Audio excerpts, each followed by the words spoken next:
Hello বন্ধুরা, তোমরা তো আগের ভিডিওতে দেখলে সপ্তমীর দিন গেছিলাম আমার বৌদির বাবার বাড়ি। মানে সপ্তমীর দিন দুপুরের পরপরই আমার বাবার বাড়িতে আমি গেছিলাম জামা কাপড় দেওয়ার জন্য। তো সেখানে গিয়ে খাওয়া দাওয়া করে তারপর আমার মেয়ে একটু মায়ের মন্দিরে পুজো দিয়েছিল। সেই পুজো দিয়ে খাওয়া দাওয়া করতে করতে আমাদের অনেকটা দেরি হয়ে গেছিলো। তারপরে সেখান থেকে মেসোর বাড়িতে আসার কথা ছিল, মেসোর আমাদেরকে নিমন্ত্রণ করেছিল।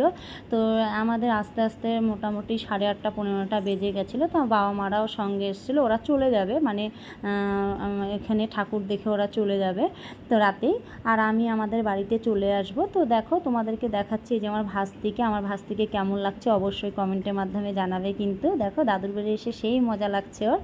আর এখানে আসার পরে মাসি আমাদেরকে ঠান্ডা দিয়ে দিয়েছিল। তো আমরা সবাই খাচ্ছিলাম, আমার বাবা মা, বৌদি, তারপরে আমার বর, আমার মেয়ে, বৌদির ঠাম্মা, মা, সবাই মিলে আমরা খাচ্ছিলাম। তারপরে এখানে দেখছি মাসি দিয়ে দিয়েছে নাড়ু, মোয়া, মিষ্টি এইসব দিয়েছে, কারণ পুজো মানেই তো এইসব থাকবেই সবার বাড়িতে, নাড়ু মোয়া। তো দেখো এগুলো এখন দিয়েছে, এগুলো এখন আমরা খাবো।